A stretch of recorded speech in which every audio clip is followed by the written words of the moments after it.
The kid with the big dream. 10 ሳንቲም ከፍተኛ ዋጋ ያላት ናት።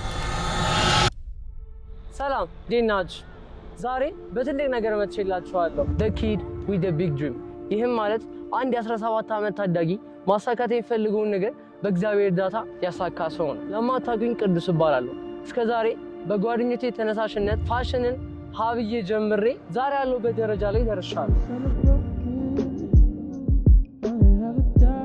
እስከዛሬ በፋሽን ዙሪያ ላይ ትላልቅ ሰዎችን ትላልቅ ኮኔክሽኖችን ኢን ላይፍ ደግሞ አንድ ስቴፕ ቀደም አድርጌ እንዳስብ አድርጎኛል።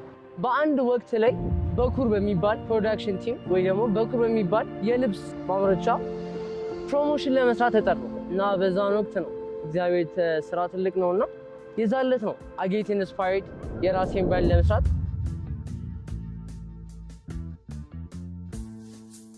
ሸራውቱ በኩር። በዚህ አጋጣሚ ቀረጻው ካለፈ ከአንድ ወር በኋላ እኔና ታላቅ ወንድሜ ወደ ገጠር እየሄድን ይመስለኛል፣ ደብረ ብርሃን ይመስለኛል። ወደዛ አካባቢ እየሄድን አንድ ሸምገል አርጀት ያለው አባት ጉልበታቸው ጋር ሱሪያቸው ተቀዶባቸው በእጃቸው ሲሰፉ ተመለከቱ።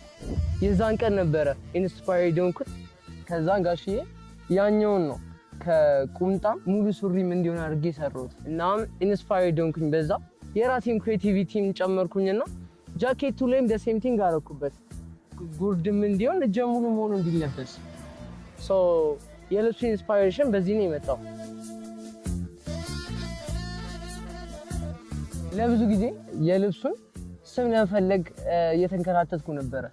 ካወቃችሁት ለገሃር ጋር አንድ ሞሃ አንበሳ ወይ ደግሞ በተለምዶ ላዮን ኦፍ ጃ ተብሎ ይጠራል። ያን ሐውልት አየውና ስለዛ ሐውልት መጠየቅ ስሙ ምን እንደሆነ እንዴት ምንድነው ያ ነገር ብዬ መጠየቅን ተገደልኩ። ለዛም ነው ዛሬ እርሶን እዚህ ይዣችሁ መጥቼ ስለዛ ነገር ከኔ በላይ ለኛ ለትውልዱ ስለ 10 ሳንቲ የምታውቁት ነገር ስለ ላዮን ኦፍ ጃ የምታውቁት ነገር ካለ እስቲ ጎራ አድርጉ።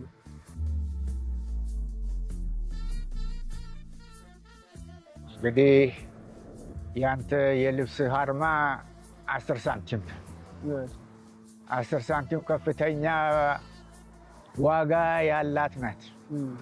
በሰዓቱ ሲሮኮ ሲናልኮ የሚባል የድሮ ቢራ ጠርሙስ አጭሯ በ10 ሳንቲም ይጠጣል እና የ10 ሳንቲም ቫልዩ በጣም ከፍተኛ ነው።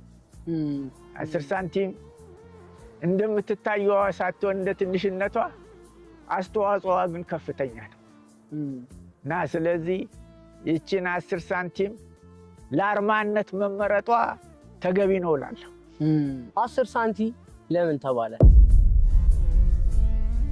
ለገሃር አካባቢ ያን ሐውልት አየሁ። ላዮን ኦፍ ጃ ይባላል ወይ ደግሞ ሞሃ አንበሳ ይባላል። ያን ሞሃ አንበሳ ካየሁ በኋላ እንደ እሳቸው ትላልቅ የሆኑ አባቶችን መጠየቅ ጀመርኩኝ። ይሄ ነገር ምንድነው?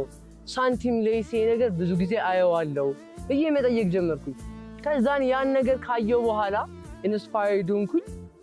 የምቀበለውን ምላሽ እኔ እንደምጠብቀው ሆነልኝ። እግዚአብሔር ስራ ትልቅ ነው። እዚህ ጋር ያን ምላሽ ካገኘሁ በኋላ ወደ ብራንድ ያስገብቸው ልብሴ ላይ እንደምታዩት በትልቅ በግዕዝ ቁጥር 10 ቁጥርን ሰጥቼው 10 ሳንቲ ብዬ ይሄን ስምም ወስኜለታለሁ።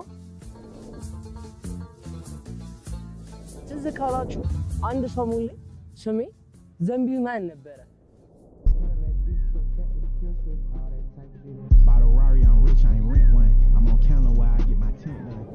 የድሮ እናቶች የሚጠቀሙት ለገበያ ለተለያዩ ነገሮች ዘንቢል ነበር። ያን ዘንቢል ራሱን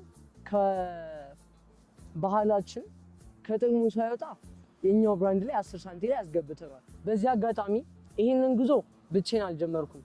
ጓደኞቼ፣ ቤተሰቦቼ፣ የስራ አጋሮቼ የበኩር ኦነር አብዚን ሳላመሰግን አላልፍም። ይሄን ጆይን ያብራችሁ ስለነበራችሁ አመሰግናለሁ። 10 ሳንቲ I'm the joint. Peace.